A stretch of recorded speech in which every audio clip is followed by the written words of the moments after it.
Welcome to today's podcast. And in today's podcast, we're going to be covering the final step in the 5 steps to going 10x process that will help you create an inflection point, a shift, a real movement towards a place where you're creating immense results in your work and in your life. And this is perhaps the glue that holds the other 4 steps together. Today's podcast is on support. And how support is probably the thing that is going to help you not just get results, but keep getting results. We talked in the previous podcast about implementation, about taking action. And in the podcast, I shared how most people get to the point where they're taking a little bit of action, but they don't make it consistent. And that's the most important part of implementation. It's like continually taking action to the point where you're getting better at taking action. Well, support is the thing that makes it happen over time. And actually, I really got into, in my 20s, I was reading about happiness. Actually, this is one of my juvenile beliefs, actually, that if I read enough about happiness, that I would transcend struggle and uncertainty and worry, which was quite funny. But what in reading about happiness, what I actually found is about performance. Obviously, a lot of the research into happiness talks a lot about performance. And here's why. Performance, flourishing, actualizing your potential is happiness. So it was Sean Achor, one of my favorite authors, who said, happiness is the joy that we feel striving towards our potential. And so therefore, happiness is healthy striving. And actually his book, The Happiness Advantage, I really, really love that book. And here's why. It talks so much about social investment. And I was a guy at the time, I believed in the value of a tribe. I still do. I sound like it. I don't believe that anymore. But I absolutely believe in the value of having a tribe. And I was selling fitness at the time, and I was selling this idea that you can't get fit long term on your own, in a vacuum on your own. It's boring. It's not as competitive. It's not as fun. And I sold people this idea that if they came to a gym every single morning, which was fun, which had loud music, which had high energy, that had great people all pushing themselves forward. At the end of the session, I would do a 5-minute self-development talk. It was really, really great, nourishing environment, that this would create the environment which would help them transform long-term. And it did.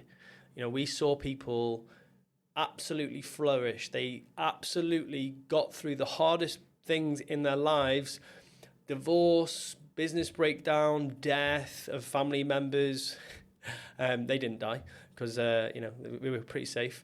But there was all these things that they got through because they had a deep support network of people around them who every single day when things were hard, they would say, hey, come on, let's get a good workout done. And I just saw it in real time. I loved that part of my life because I saw the value of community at its absolute best. That community is still going now. It's a really, really great gym in North Wales. And you could see people investing in one another and pushing each other through a hard workout, in the acute phase, a hard string of workouts during a training program, but helping someone through a hard process in their life, which is body transformation. Body transformation is difficult, and having someone there to support you through it meant that so many of these people created momentum, which we've talked about in previous podcasts. So going back to what Sean Achor said, I love his work, by the way. He's very happy, very, great speaker about happiness and positivity and flourishing in the workplace. All of his books are great. Big Potential, After Happiness, I think another one is called. And he made this statement in the book: is social investment is one of the biggest predictors of the long-term success of students at Harvard. Now, that for me was quite profound. I was like, I thought it'd be an academic ability. But he makes this point in the book that when people go to Harvard is the number 1 university in the world. When they go there, they come from places where they are in the 1% of the 1%. They're the smartest student in their class, maybe in their school, maybe in their town. And then all of a sudden they're coming to perhaps a place, course, a division where they're surrounded by all of the other 1%ers. So they're no longer special. And then they're given some of the hardest and most challenging assignments to deal with. And there's major change. They've gone from being special to not special. They've moved away from home. They're challenged to their absolute limits because that's what they're at that university for. And then they look at what's the predictor of the people that survive that and thrive versus the people that don't thrive. And they looked at all of the measures, and the number one predictor was those who pushed towards their social support network during hard times. The second thing is those who had a deep and wide social support network.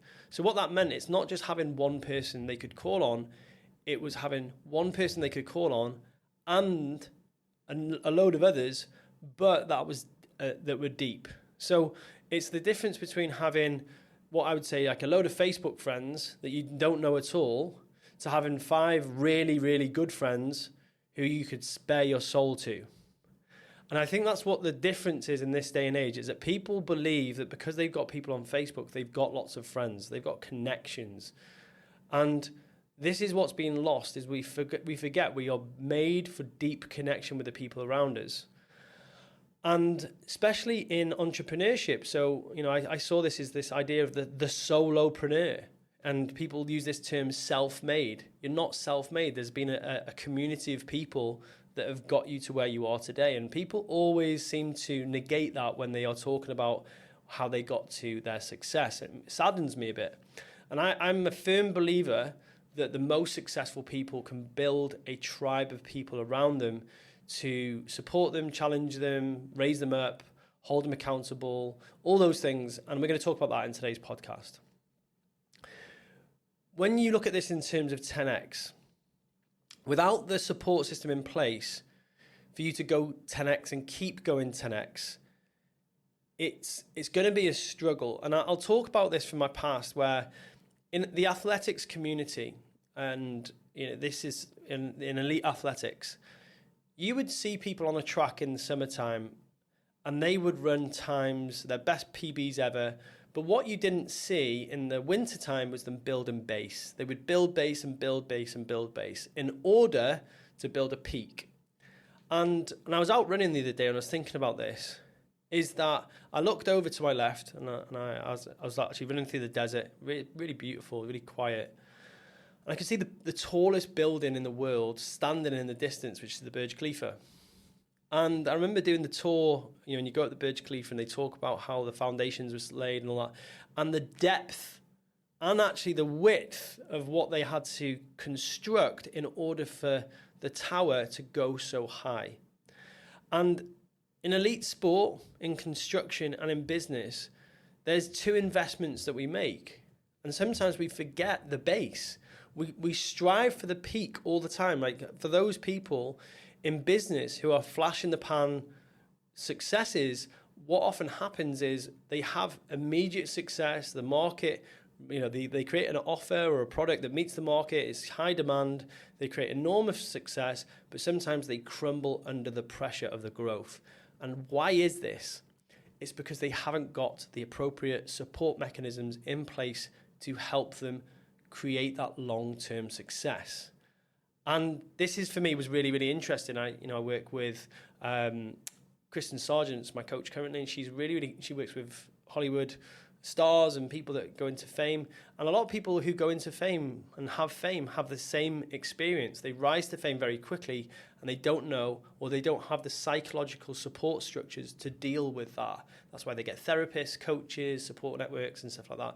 And so what is so important that we acknowledge when we're talking through this topic today is in order for you to go peak 10x, to create that peak in business, in your fitness, even if you're listening to this and you're thinking about your fitness, you have to build base.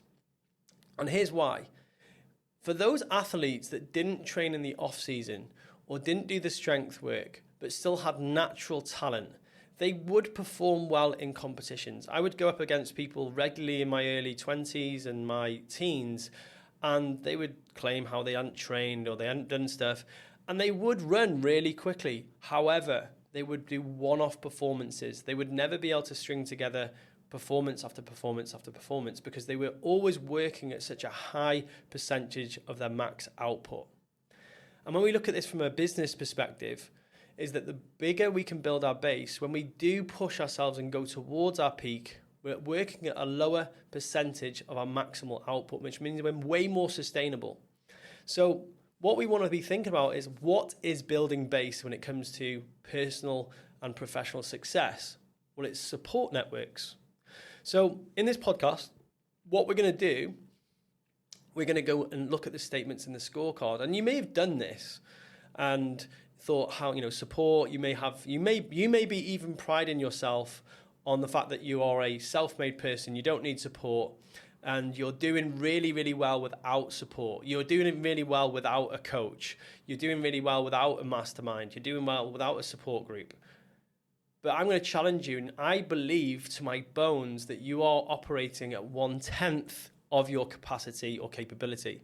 This means that you can either be 10xing your revenue or your output, or you could be finding it 10 times easier. And I don't know which one it is for you, but I know that you probably want to choose one. So what we're going to do on the scorecard, so just if you've come this far in the 5 audio series, the 5 podcast audio series, you'll know that there's a scorecard that I've asked people to do alongside this series to really highlight which areas you are best investing your time, energy, and money in to create a shift in to help you go 10x. It's in the comment section or the podcast description. Go and take it. It takes 2 minutes, and it will make going through this even more of a transformation for you. So, first one, I ask for help when I need it. Now, if there's any statement that really rings true for so many entrepreneurs, business owners, career people, is that they see asking for help as a sign of weakness. They believe that if they are to go and show a little bit of vulnerability, a little bit of imperfection, a bit of chaos, if they show something that's not working well, it's a sign that they haven't got their shit together. And I can't tell you how much of a struggle that is for so many people. They end up so bound up in their own head, in their own way, so much of the time, because they have this narrative that if it is to be, then it's up to me. We've talked about it in previous podcast episodes. So what we want to do, we want to start recognizing that asking for help, being vulnerable, is a sign of strength. I pride myself on this. I'm very, very good at asking for help when I need it. I'm okay about saying when I'm lonely. I'm okay about saying when I need someone's kindness or compassion. Actually, I was thinking about a couple of weeks ago, Poppy and I had some conflict, heated conflict. And as I was driving to the restaurant to meet her, I remember messaging her and I just said, hey, listen, I need your support and compassion right now, not your criticism. And as soon as I got to the restaurant, she met me with exactly that. She gave me loads of support, loads of compassion. She apologized. I apologized. And it was so much more pragmatic than arguing. And I think that's such an important thing to be able to do, is ask for someone's help when you need it most. And it's a skill, it's a muscle. I think asking for help gets easier and easier as you do it more and more. You don't get to the point where you're what's called an ask-hole.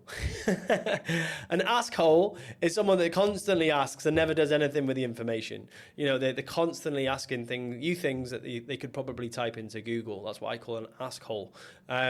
It's ask. But at the same time, it's about having the emotional intelligence to calibrate that. You know, sometimes you do actually need something that's really, really obvious. You ask a question, someone says, oh yeah, it's just this. And you're like, okay, thank you so much. But generally, generally speaking, asking for help when you need it is so important. But I think what's really important as well is asking and knowing who to ask. So, for example, the who in a lot of the administrative questions like clients ask me is Google. You know, Google is a great place to go for an administrative question. However, who to ask for personal support, personal challenge, to give you some feedback about how you're showing up. They're different people. They could be a mentor, it could be a coach, it could be a trusted advisor, it could be a family member that who's built or got the life that you want. But asking the right people, because then, obviously I've sold consultant services, coaching, fitness, and it was always be at the end in the when someone would give me an objection to joining a program or to taking the next step, they'd go, I'm just going to go and ask my partner. Now, sometimes their partner is their trusted advisor. They make decisions as a team, and I respect that. Often what they would be asking, and this is often be ladies, would be going out to ask their partner to go and make a personal investment in themselves. And it was really sad because the partner didn't often know what kind of struggle they were going through with their weight, with their emotions, because they would come into the consult room, these people, and they would disclose how painful their sex life was, their relationship was, their confidence was, how they felt about their life.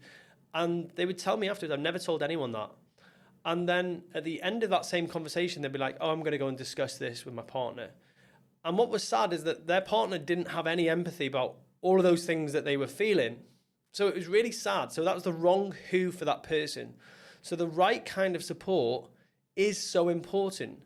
And if you've asked anyone that's ever done a body transformation or had a coach or had support, they'll always say, yeah, go for it. I remember my first mentoring situation where I had finished university, I'd graduated, I was doing a master's and PGCE and all this stuff.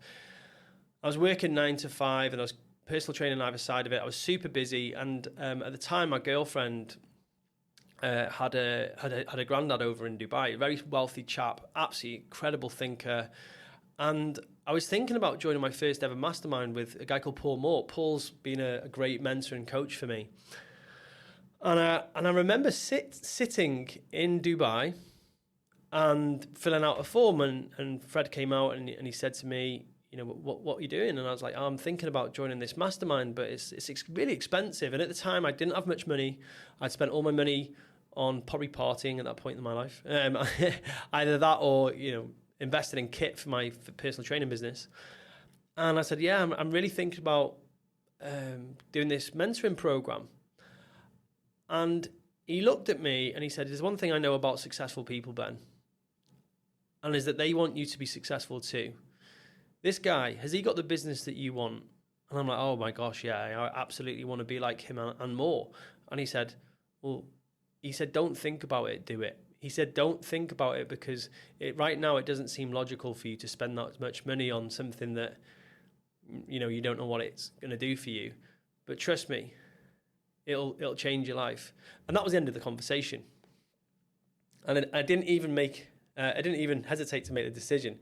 I remember filling out the form, paying the money, gulping as the first payment as I filled out the form. That payment led to me being invited to a mastermind, which I left my safe job a month later. And that's when I started Fastway to Fitness. He was the right who to ask for when I needed that help.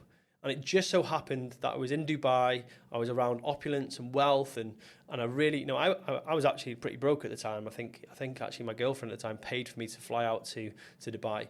And it was just this real recalibration of what was possible, seeing of what was possible. We went to a place called Ras Al Khaimah where there was like a floodlit golf course, all the houses were huge, there was like a really nice golf resort, and it really changed my thinking.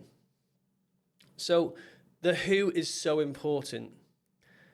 And sometimes you get this, and this is something that you might do as a man or a woman. You come through the door at the end of the day and you ask your partner, or you're venting or bitching off or moaning or whining about something strategic at work, and you're expecting your partner to solve your problems or give you advice.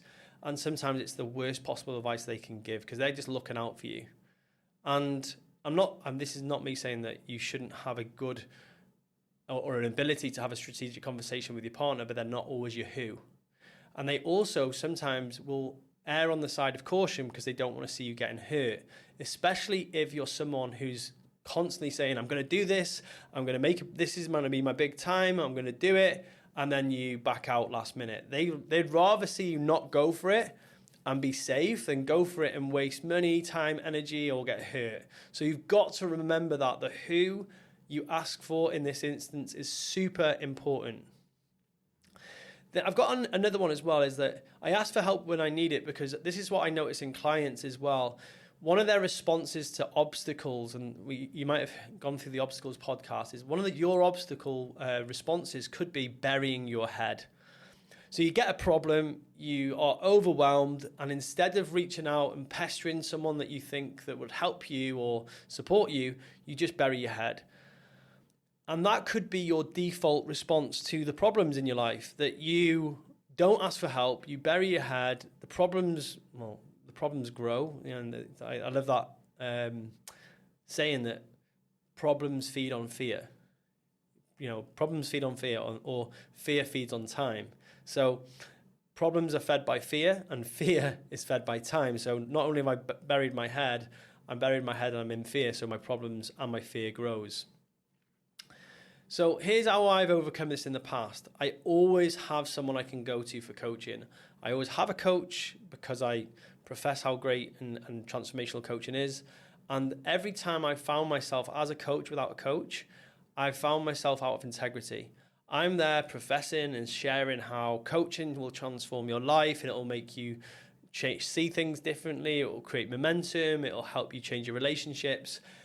And in the moments between coaches where I've been in a transitional period, if I leave that too long, I feel way out of integrity.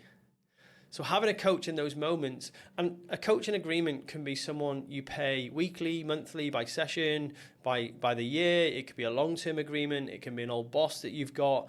That you don't have to go and enroll in a program. You can actually have a confident, like one of the best guys that I talk to is a guy called Chris. Chris is one of my old clients. I've coached him personally. So, I've coached him. He's coached me lots of times. Like, he sees things in my business and my life and given me so much wisdom and guidance. There's an informal coaching relationship there. Or you can have a very formal one, which has got an agreement that you set an agreement on how you're going to show up. But having someone that you can go a mile deep with is so important. And I think I want to distinguish between going a mile deep with someone who's a coach and going a mile deep with a therapist. A therapist helps you reframe the past. A coach helps you create the future. That's how it's very, very oversimplified, but that's how I see it. The second statement on the scorecard is I have someone to challenge my thinking on a weekly basis. Now, this is why it's so important. There's a book by the Arbing Institute called Leadership and Self-Deception. And this is why you're smart. If you're a leader, if you're managing a company, you've done great things in your life, you're smart. You're smart. You're really clever. You're probably emotionally intelligent. You're probably academically intelligent, and you're quite savvy. You're so smart, you can convince yourself of anything. You deceive yourself with your own thinking, with your own smart thinking, and having somebody's perspective on how you're showing up, how you are thinking, showing you your blind spots is so essential. And the way I talk about this is like, I can't see my form when I'm squatting, whereas someone else can. And it's exactly the same when I'm demonstrating leadership technique, sales technique, whether it's relationship technique. Is someone making an observation and giving me feedback is going to be really, really, really helpful. Now, coaching didn't actually come from the world of therapy. Coaching actually came from the world of sport. And my background was sports coaching and being a coach and a strength and conditioning coach for sports people and individuals. And so when you come at it like that, you're just looking at someone, you're observing their life, their form, their technique, maybe the principles they're using, and you're saying what you see.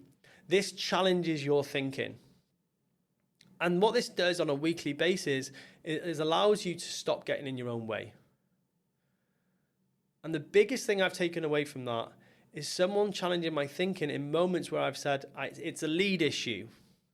It's a me issue. I remember getting on a call with a coach of mine. I said, I've got leads. I've got a cash flow issue. And he said, Ben, there's no such thing as a cash flow issue. And I was like, okay, well, that's how it feels. And he said that you've got an offer issue. You're either not making enough offers, your offers aren't being accepted, you're not frequently offering the same thing often enough, or you're not repeating that cycle, or your offers aren't big enough. And I was like, oh, all of those. And he goes, fix all those 4 things and there won't be a cash flow issue. He said cash flow is a symptom of not enough sales. And I was like, yeah, I get that. And having someone who's very, very well versed in psychology to challenge your mindset is like having a trainer in the gym to add weight to the bar. They know when to spot you and support you, but they also know when to throw in the hand grenade and make you work hard. And having someone challenging your thinking and showing you models and methods and ways of thinking is perhaps the best support you can have. I'm so sold on coaching, by the way. So if I sound evangelic about this, I come from a place where coaching has changed me as a person. I grew up in a very reactive household. I grew up with not a lot of money and very small thinking, like I thought in terms of my county and my local area. And coaching has helped me drastically see myself, my life, the way I see my life differently. And I really, really have transformed as a person because of that. And I've seen the same thing in clients. Yesterday I was on a call with my client and she's gone from one company to the next. She is the CEO she's the chief, oh my gosh, can't remember what. She's in the top of the company now. Yeah, she's really, really, she's gone from a company that didn't really support her, and now she's in a company that's supporting her and she's flourishing. And watching that has been absolutely magical. And one of the things that's really shifted in her is the ability to challenge her own thinking on a weekly basis. So think about, have you got someone to do that? The next one is I quickly turn feedback into action, so obviously feedback from the right places. And I remember having a customer service coach. Her name was Teresa. She was amazing. So I thought I had the best service in the world. I thought Fast Way to Fitness was incredible. It was the best thing in the world. There was nothing wrong with it. It was all the clients' problems if they had a problem with the service. Yes, a very juvenile way to think about things. I remember her saying, Ben, by the way, when people leave fast, they don't just leave, they hate you. And it's because the way that you make them feel on the way out.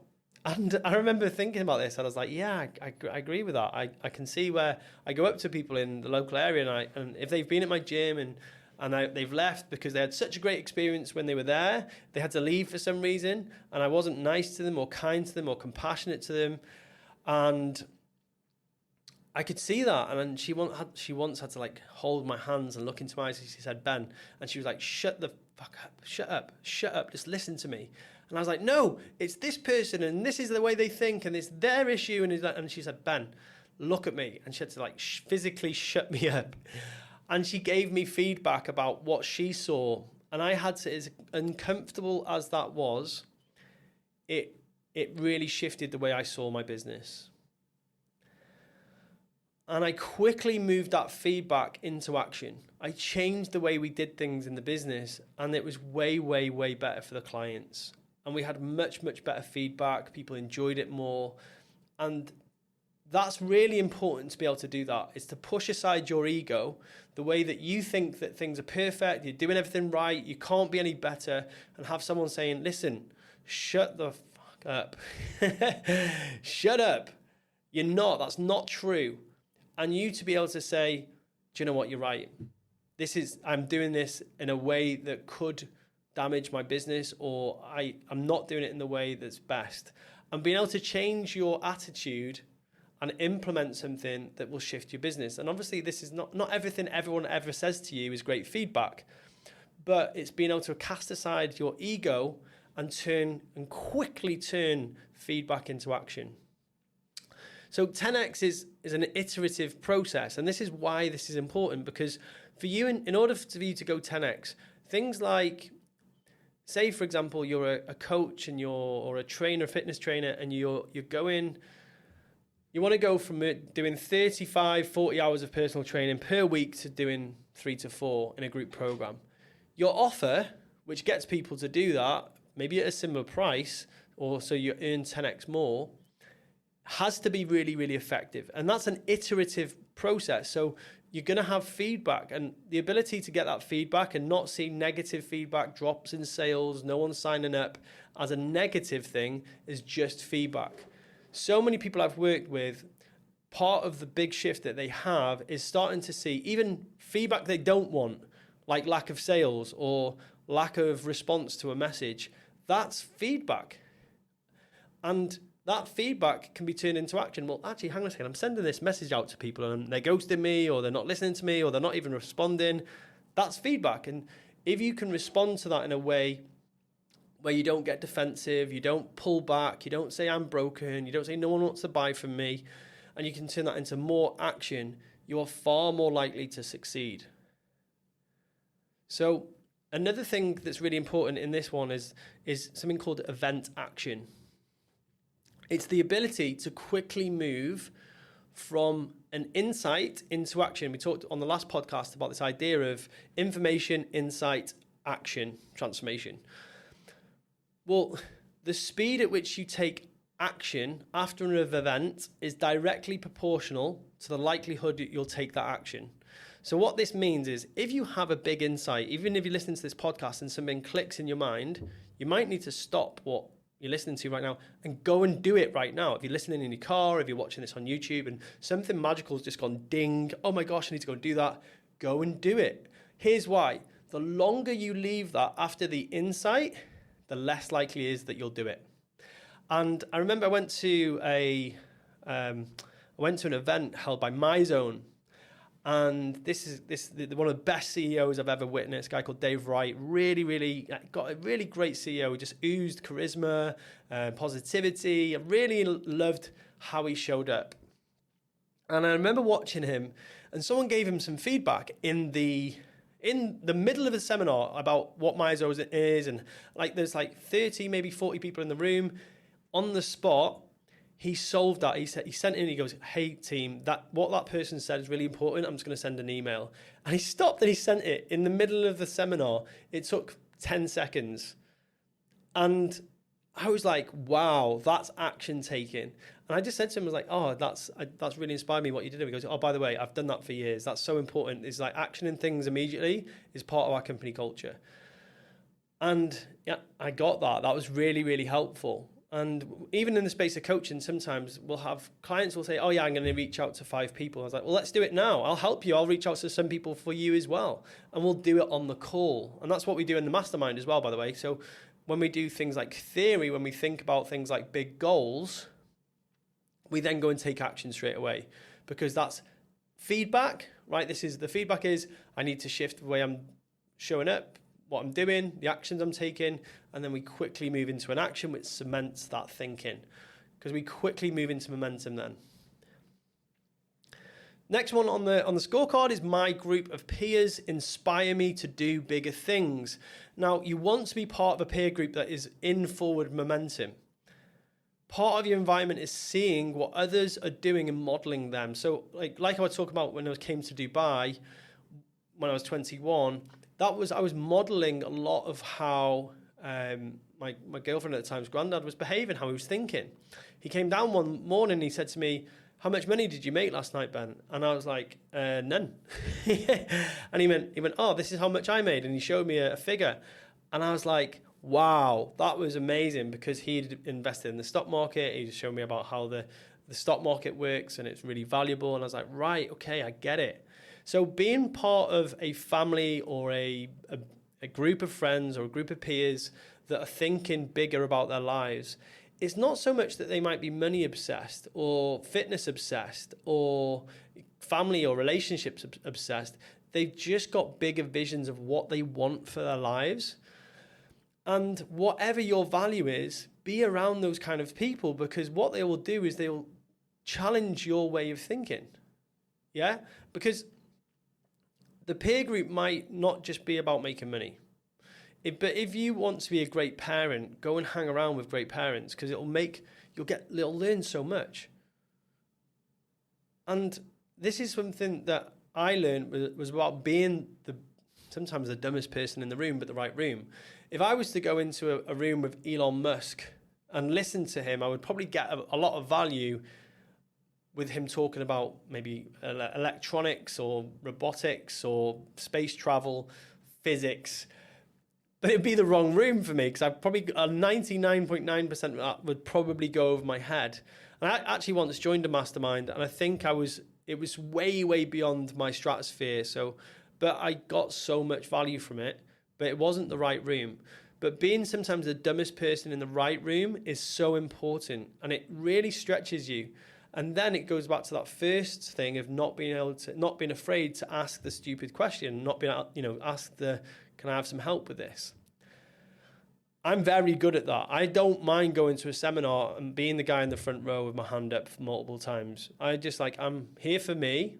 It's probably going to give value to you. And I remember when I studied with a guy called Dr. Phil Richards for about 3-4 years, very, very astute guy. And he was very well read. And I would ask question after question. And sometimes people would come up to me in the seminars and say, thank you so much for asking that question. The response he gave you actually solidified it for me. And I was like, no problem. Because being in the right room, but being sometimes the dumbest person in the room. And I was the dumbest person in that room. I would ask so many questions, like seemingly dumb. But I remember all the information to this day because I asked the uncomfortable questions. So being around people that are going to inspire you to do bigger things is going to help you.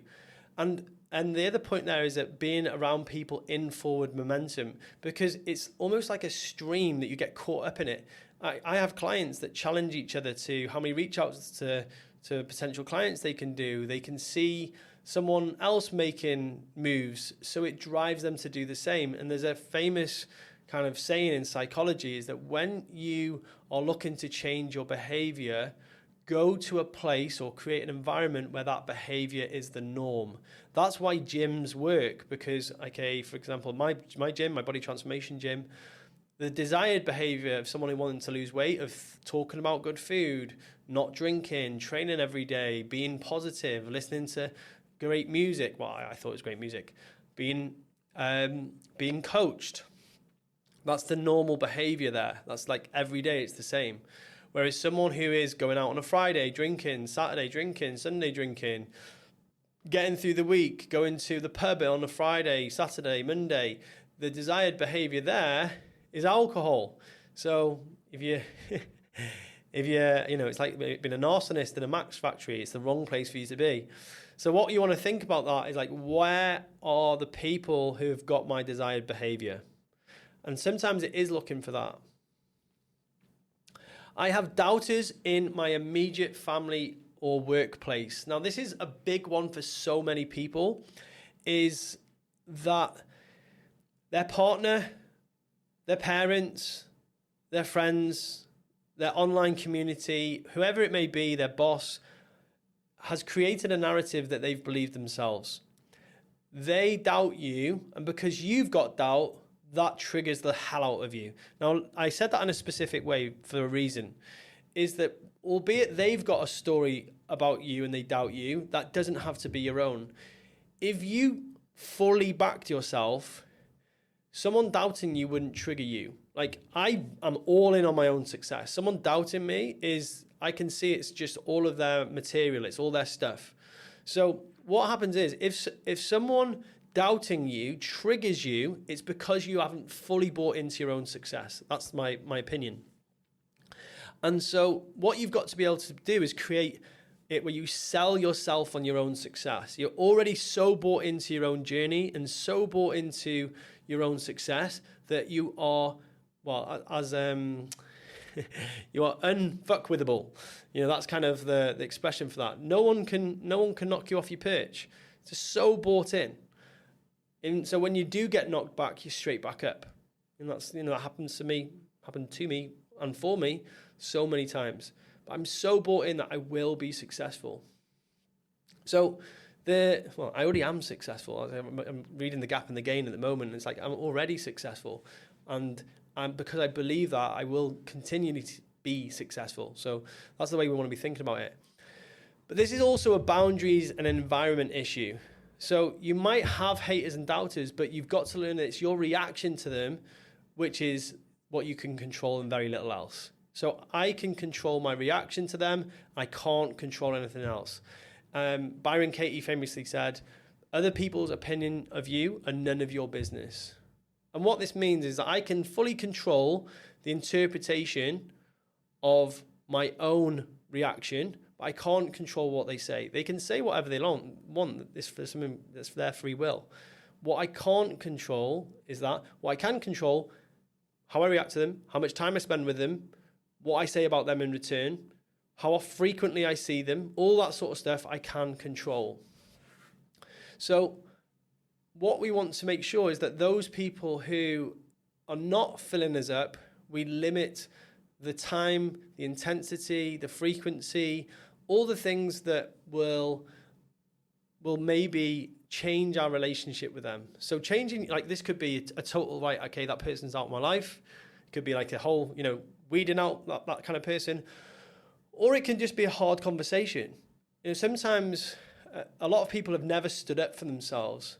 They've never said, hey, by the way, you saying those things really doesn't help me, because they just believe that they have to be nice and liked. So it's actually putting a boundary in place. And part of a lot of the programs I've ever taught on, I've taught people how to do this process, really have those hard conversations. And if that's something you struggle with, standing up for yourself, reach out, because I've actually got a micro boundaries course, because that's a really helpful way to start learning about boundaries, is like what's okay and what's not okay. Okay. And the last two. So we've got, I have somewhere to go to get clear. Now, going and getting clear can be the space of therapy. It can be coaching. It can be going speaking openly, venting, somewhere that's safe for you to show up, imperfect, vulnerable, not with your shit together. Go and get clear. Just go and be somewhere that's going to inspire you, but also remove your stress. Getting clear for you as a leader is so important, because it's so important for you as a leader, because if you're clear, you're going to breathe clarity into your organization. If you're muddled and stressed and angry and rageful, that's what's going to get breathed into your organization. So what you need is a safe space to talk, whether that's with a coach one-to-one, whether it's a therapist, where it's somewhere you can speak free of judgment, and you can say anything you like. And that is so, so helpful. Therapy is a really great place to practice this, but so can be a mastermind. It's like, I've created masterminds where people have said, hey, by the way, listen, this is what's going on in my relationship at the moment, or I'm borderline about to get divorced, or my partner's about to leave me. And all that's happened in that time, and this was specifically men in this mastermind, is men just said, hey, I see you, that must be really difficult. They validate you. And for men, that is so needed. Like, so many guys don't get that. They don't get that validation. They can't speak that openly. They can't cry. It's seen as weak. And they get so angry and resentful and rageful because they don't have those spaces. And I really, really believe that that's such an important psychological aid for a man in a leadership position, having a space where he can go and talk openly about his struggles. A lot of my clients do it in the space of coaching. And it's just about venting, getting it out there. And then once they've done it and felt those feelings, it's then moving into strategy to move forward. So getting clear means knowing which actions to take as well. So the support is actually helping you, like supporting you in choosing the right actions for your life. And some people come into coaching with, do I have kids? Do I go and take this job? Do I go self-employed? And having a place to talk about that and be a bit messy about it and not really know the answer and have someone who's professional challenge your thinking is so important. It's so important because that is one of those places that we don't commonly get. And this is why people enjoy the experience of being coached so much, is having that place to have a feedback loop, create some actions, be able to talk openly, and that's why it drives performance so much. So having a space to get clear is so important for you as a high performer. And the final one on the scorecard, we're going to talk about, is have a strong accountability system. And we've talked about this on previous podcasts, is having a place where you make a commitment and go and keep a commitment. So accountability in my world is you make a commitment and then you share about keeping that commitment. Accountability isn't something that's given to you, it's something that you create yourself. But most coaches, and this is my experience of most inexperienced coaches, they take accountability away from the client. Now, if you look at the fitness world now, especially going online, they're like, oh, you'll get 2 check-ins a week, or I'll check in with you every day, or I'll follow you up. And albeit that will get someone results and it will get the momentum, but once that goes away, one of my concerns is a lot of clients revert back to their previous way of behaving because they don't have that other person externally driving them. We want to create autonomous people. So the problem with taking someone's accountability away is that you then become essential in the life. And what we want to be able to do as coaches is help people become self-driven, self-motivated. They don't need an external driver in order to get results. And that was something I was really, really passionate about, still am, is helping people become self-led. So if you've got a team, if you're a leader, the best thing that you can instill in your team is this self-led culture. And I think that's so important. And when you've got a self-led team, your job or your role as a manager gets 10 times easier and you can focus on other things.